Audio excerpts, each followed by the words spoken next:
राना सनाउल्लाह साहब को जूता किसने मारा? पहली बार जानिए। पाकिस्तान के वज़ीर दाखिला और पाकिस्तान के अमूर तमाम खुद ब खुद और ऑटोमेटिक चल रहे हैं। आखिर ये माजरा क्या है? लाहौर हाई कोर्ट परवेज़ इलाही साहब को कल एतमाद का वोट लेने का कह सकती है। तहरीक इंसाफ एतमाद का वोट लेने से क्यों हिचकिचाहट महसूस कर रही है, उसके पीछे वजह क्या है? तहरीक इंसाफ के एमपीएस को 20 करोड़ की ऑफर और कई एमपीएस क्या बिक चुके हैं या बिकने के लिए तैयार हैं? पंजाब में मुस्लिम लीग नून की हुकूमत बनाने की कौन कोशिश कर रहा है? आज हम इन नुकात के ऊपर आपसे बात करेंगे।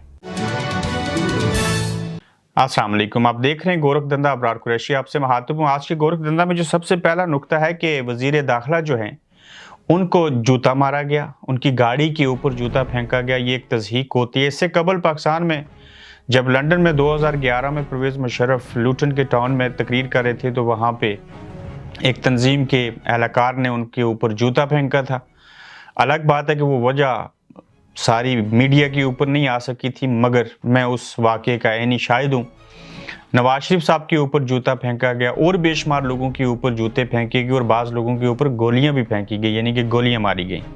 मगर राना सनाउल्लाह साहब को क्या लगे कि आप मुल्क के वज़ीर दाखिला हैं, सरहदों की हालत अच्छी नहीं है, मुल्क के अंदरूनी हालात अच्छे नहीं हैं और आप रोज़ाना अता तारड़ साहब के साथ जाके बतौर मेहमान जो हैं वो गैलरी में बैठ जाते हैं और वहाँ पे फिर जो मुस्लिम पाकिस्तान तहरीक इंसाफ के फयाजुल हसन चौहान साहब हैं वो तकरीर करते हैं, राना सनाउल्लाह साहब शोर शराबा करवाते हैं और फिर फयाजुल हसन चौहान साहब माजरत के साथ राना सनाउल्लाह साहब को मूँछों वाला बांदर कहते हैं, यानी कि अशरफुल मखलूक़ात इंसान को फयाजुल हसन चौहान जो हैं वो बदतमीज़ी करते हुए उनको मूँछों वाला बांदर कहते हैं, जो कि नहायत ही बेहुदा बात है और इसकी मज़ामत करनी चाहिए। मगर पाकिस्तान के वज़ीर दाखिला राना सनाउल्लाह को जूता फेंका गया और आज पंजाब असम्बली के इजलास के बाद जब राना सनाउल्लाह अपनी सफ़ेद रंग की गाड़ी लेके जा रहे थे वापस, तो राशिद हफीज़ के ड्राइवर ने उनकी गाड़ी पर जूता उछाला। राशिद हफीज़ हैं,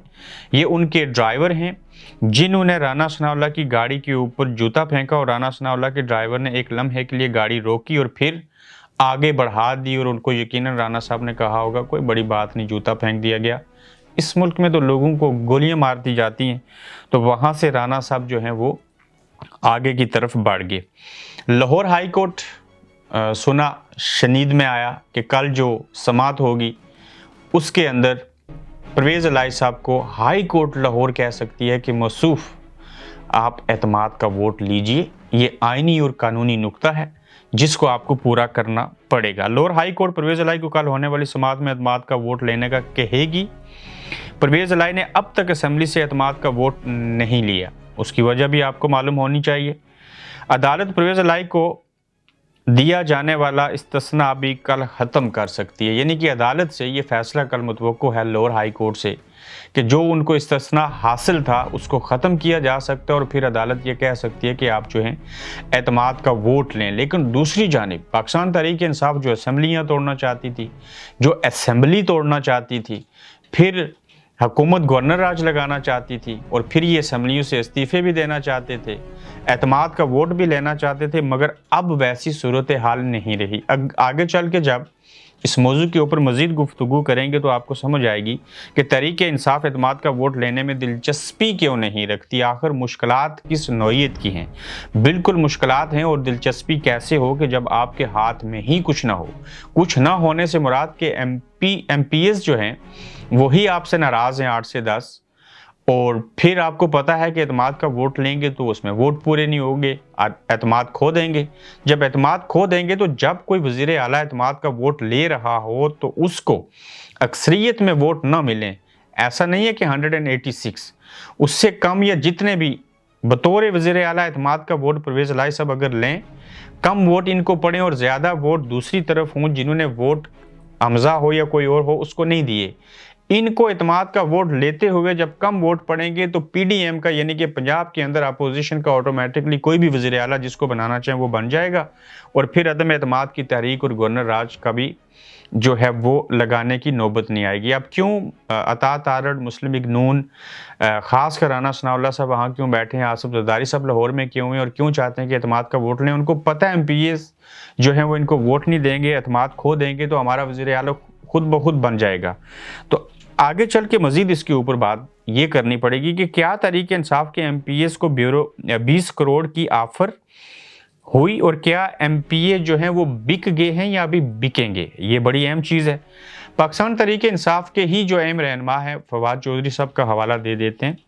उनके बकौल और उनका ये दावा है कि तहरीक इंसाफ के मेंबरान असम्बली को 20 करोड़ रुपए की ऑफर की जा रही है, यानी कि एक एमपीए को 20 करोड़ रुपए की ऑफर होगी। और ये वो एमपीए हैं जिनको इतना शायद बजट भी नहीं मिला होगा, मिल गया होगा तो इतनी उन्होंने करप्शन नहीं की होगी। अगर 20 करोड़ लेके उधर से परवेज इलाही एतमाद का वोट लें और ये 20 करोड़ लेके एतमाद का वोट ना देने जाएं, ये तो बड़ा सस्ता सौदा है। लेकिन यहाँ हलाल और हराम की तमीज़ नहीं है, करप्शन उधर से भी करनी है और अगर इधर से हो जाए तो और अच्छी बात।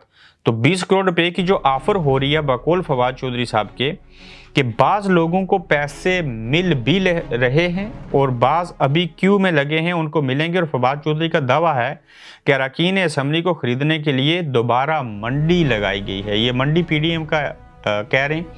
और फिर एमपीएस हमेशा बिकते रहे, आज भी बिक रहे हैं। कुछ इस्टेब्लिशमेंट के होते हैं, कुछ इनके अपने पार्टी नजरियाती लोग होते हैं, कुछ बिकने वाले होते हैं, कुछ झुकने वाले होते हैं, कुछ ऐसे होते हैं जो किसी के नहीं होते, कुछ लालच के मारे, हवस के मारे, पैसे के पुजारी, कुछ नजरियाती आगे, कुछ जो होते हैं कहते हैं देखा जाएगा जब वक्त आएगा तो क्या चीज़ें करनी है। मगर अब समझ आई आपको, एक तरफ अदालत कह सकती है एतमाद का वोट लें, दूसरी जानिब हिचकिचाहट महसूस कर रही है पाकिस्तान तहरीक इंसाफ और यानी कि इमरान खान साहब भी कि एतमाद का वोट नहीं लेना चाहिए चूँकि लोग साथ नहीं है, क्योंकि लोग बिक चुके हैं। और बाज़ ऐसे भी हैं जो ना भी बिकें, ना भी करोड़ों रुपए लें, जो उनसे नाराज़ हैं वो वोट देने के लिए ही नहीं आएंगे। तो जब 186 में से जो भी तादाद उनको चाहिए या जो तादाद उनके साथ है, अगर उनमें से 5 से 10 के दरमियान जो फिगर है वो एमपीएस वोट देने के लिए नहीं आते तो एतमाद का वोट लेते हुए परवेज इलाही जो है वो नाकाम साबित होंगे और नाकामी की सूरत में ये बतौर वज़ीर आला फारुक हो जाएंगे और पीडीएम की तरफ से या उनमें से किसी की एक जमात का, खासकर हमजा शहबाज जो हैं वो वज़ीर आला पंजाब ऑटोमेटिकली बन सकते हैं। फिर इसमें एक और कहानी क्या है, पंजाब में मुस्लिम लीग नवाज जो है हुकूमत बनाने की कौन कोशिश कर रहा है, यानी कि पंजाब के अंदर मुस्लिम लीग नवाज की हुकूमत बनाने की कौन कोशिश कर रहा है। एक इल्ज़ाम था कि जरदारी साहब ये 20 करोड़ रुपए दे के खरीदना चाहते हैं लोगों को। ज़ाहिर है पीपल्स पार्टी तो वहाँ पे हुकूमत बना नहीं सकती, चूँकि हुकूमत जो है वो नून लीग की ही पंजाब के अंदर बनेगी। जिसके पास पंजाब होगा उसके पास वफाक भी होगा। अलग बात है कि वफाक किसी और के पास है और पंजाब जो है वो खान साहब के पास है और केपीके और इवन गिलगित बल्तिस्तान और इवन कश्मीर के अंदर भी उनकी हुकूमत है। अब ये चीज़ें जो हैं खान साहब के पास हैं, वो चीज़ें हैं जो असम्बलियाँ तोड़ना चाहते थे। अब इस नैच पे आ गए कि इन असम्बलियों को खुद बचाएं कैसे, तोड़ना तो दूर की बात। चूँकि राना सनाउल्लाह कहते हैं कि हम गवर्नर राज लगा देंगे और पंजाब में पाकिस्तान मुस्लिम लीग नून अपनी ही हुकूमत बनाने की कोशिश कर रही है। ये कौन से मराद मुस्लिम लीग नून अपनी ही हुकूमत बनाना चाहती है, आप देखिए। और इस सिलसिले में इस्टेब्लिशमेंट को उन्होंने पैगाम भेजा है कि हम हुकूमत बनाना चाहते हैं, पैगाम भेजा। ताहम इस्टेब्लिशमेंट की जानिब से अब तक हुकूमत को कोई जवाब नहीं दिया गया। हुकूमत यकीन दहानी का इंतज़ार कर रही है। अब चूंकि नून लीग चाहती है कि हमारा वज़ीर आला बने, उन्होंने इस्टेब्लिशमेंट को भी पैगाम भेजा कि हमारी मदद कीजिए। इस्टेब्लिशमेंट की तरफ से अभी तक कोई ग्रीन सिग्नल नहीं मिला, उनकी तरफ से जवाब का इंतज़ार है और उन्हें यकीन दहानी चाहिए कि आप हमारे साथ हैं और जो पंजाब के अंदर हम परवेज़ इलाही को फारिग करना चाहते हैं वो हमारी मदद करें। अब इस्टेब्लिशमेंट के बंदे हैं परवेज़ इलाही। पहली तो बात है इस्टेब्लिशमेंट की हर बात परवेज़ इलाही मानेंगे, अगर नहीं मानेंगे तो जिस तरह से एफआईए के जरिए वफाकी हुकूमत केसेस बनवा रही है उनके ऊपर ये हरकतें होंगी।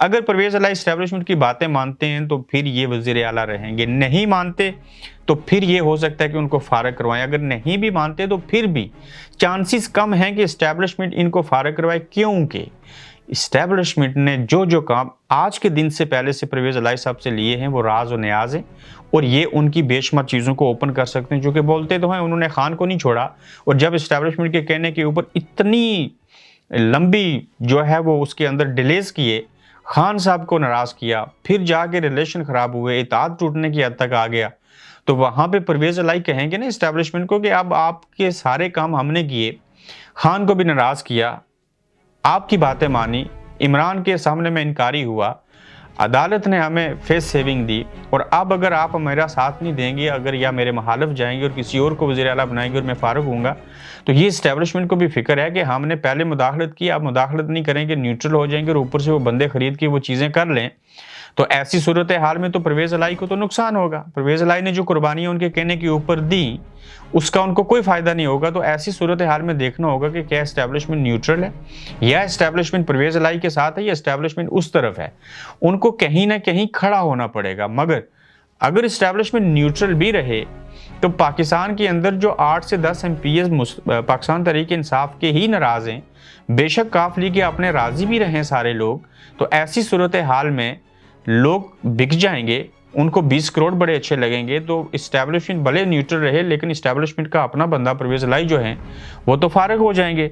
तो पंजाब के अंदर इतनी बड़ी तब्दीली अगर हुई तो इस बात का ये सबूत होगा कि आगे जब वफाकी इलेक्शन होंगे और पंजाब को दोबारा से अपने साथ मिलाने के लिए, जहाँ पे मुस्लिम लीग नून का पंजाब ही समझा जाता था, जहाँ उन्होंने अक्सरियत खो दी, तो ये उनके लिए राहें हमवार होंगी कि हम आगे वफाकी इलेक्शन जो है उसमें भी जाएं, पंजाब भी हमारे पास वापस आ जाए। तो ऐसी गंभीर सूरत हाल ही थी जिसकी वजह से दूरियां जो थी परवेज इलाही और इमरान खान साहब के दरमियान वो ख़त्म हुई और एक दूसरे के आमने सामने गुज़श्ता रोज़ वो ज़मान पार्क में बैठे और अब ये देख रहे हैं कि हमने कैसे इन चीज़ों को बचाना है। लेकिन इस पूरी गुफ्तगू में अहम नुकता ये है कि क्या अदालत जो है जिसने 11 जनवरी तक कहा था कि आप एतमाद का वोट तब तक आप वज़ीर आला हैं, अब चूँकि 11 जनवरी के बाद अगर अदालत कहती है कि एतमाद का वोट लें, तो फिर एतमाद के वोट में हर सूरत परवेज इलाही साहब को नुकसान होगा और तहरीक इंसाफ को नुकसान होगा। अब देखना यह है कि अदालत क्या कहती है। अपना फीडबैक दीजिएगा, अपना ख्याल रखिए। अल्लाह हाफिज़। आप देख रहे हैं गोरखधंधा अब्रार कुरैशी के साथ।